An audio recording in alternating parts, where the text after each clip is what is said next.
Finding a man missing from Amherst. This is a picture of 70-year-old John Allen. Take a good look at your screen there. Detectives say he was last seen in the Brompton Road area around 5:30 last night.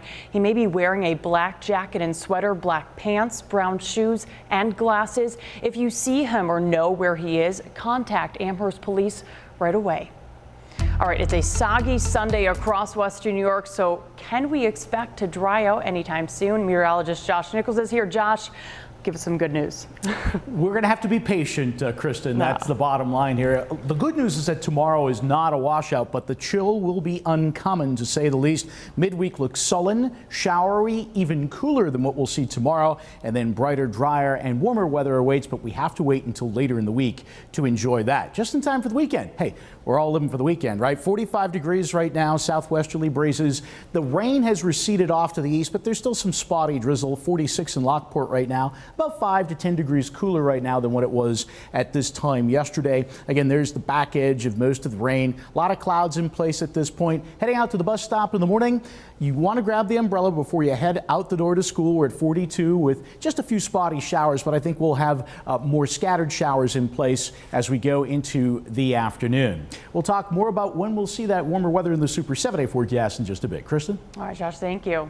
Kids face so many challenges these days, and their mental health is becoming a true top priority. That's why the chapter of a local fraternity decided to become big brothers for a day to young men here in Buffalo. Our CANISIUS Williams has more on this Buffalo Strong mission to give young people the tools they need to get through whatever life throws their way. This court at King Charter School is just the warm-up to a shot at the best future possible for these young men. Meet Avery Duncan and his mentor, Elton Mitchell. Duncan says he has 2 other siblings at home, and Mitchell helps him feel heard. I have somebody else to talk to.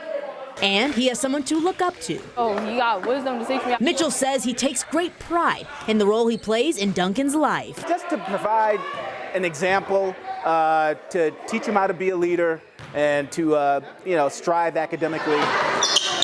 Mitchell says he knows firsthand how hard times can be for these gentlemen, especially when it comes to the transition between middle school and high school. I've taught in the Buffalo school systems also. That can be a rough time. The National Big Brother Big Sister organization is bringing their efforts to our backyard, partnering with local Alpha Phi Alpha fraternity volunteers for mentorship efforts. Everyone needs someone in their corner. You know, at the core of who we are as Alpha Phi Alpha fraternity is service and advocacy to our community. This community where we're at right now, the east side of Buffalo, is something that's dear to our hearts. Organizers say providing a support system is the major goal. Along with uplifting, encouraging, and creating a safe space for everyone. They have a better sense of the future. They show up to school more often. They're more self-confident. They're able to express their emotions. It's a labor of love for sure. Organizers say they are always looking for more volunteers to continue touching the lives of our community's most vulnerable. You can head over to WKBW.com to learn how you can become a big brother or a big sister. CANISIUS Williams, 7 News, Buffalo.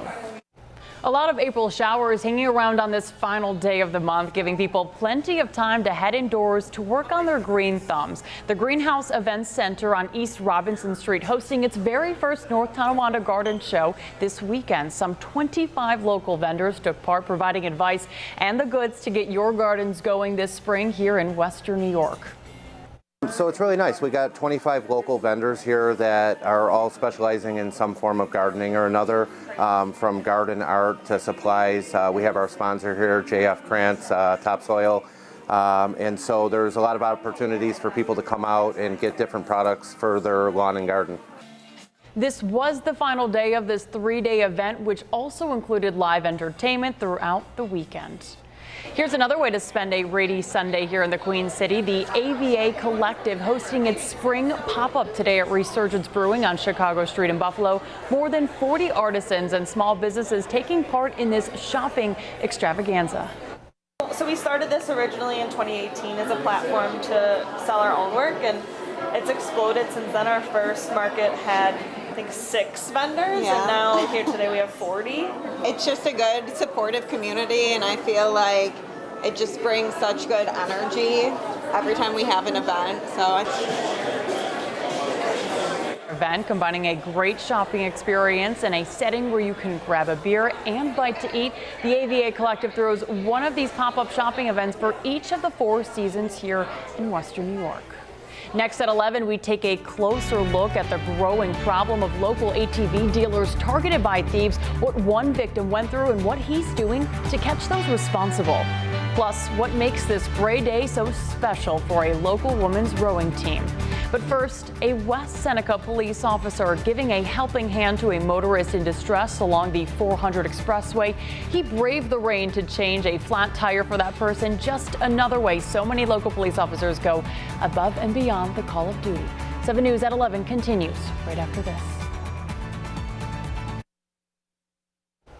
A local motor sports store is now the latest to be targeted by thieves. Take a look at this surveillance video from Ken Service and Sales in Alma. You can see a group of people lift an ATV and walk off with it. And thefts like this have been an issue around Western New York over the last several years.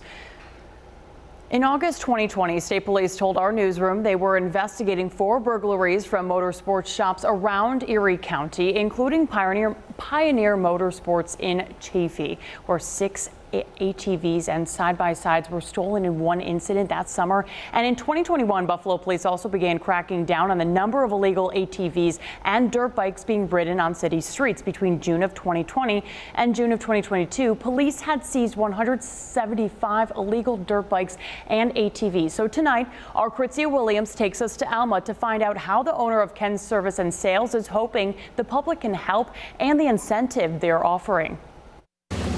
Motorsport vehicles just like this one are being targeted and taken, but shops just like Ken Service and Sales are now concerned with how frequent these situations are occurring. Every time the motion detectors go off, it's like, oh, is it a snowflake? Is it a fox? Is it a deer? Is it a people? You know, is somebody stealing stuff? Store owner Matt Kelkland says in just 20 minutes, his store was 2 ATVs short. We definitely know it was a rental U-Haul cube truck and a black Dodge pickup truck. We know there was 7 individuals. So what does it make you feel as you're watching this footage? Violated. Kelkland says this store means a lot, not just to him, but his entire family and the community they're a part of. I'm 3rd generation. My grandfather started the business in Alma in 1955. My father was 2nd generation. I'm 3rd generation. I got 2 boys, and you know that'll be. We'll see 4th generation coming up. And he's no stranger to riding ATVs himself.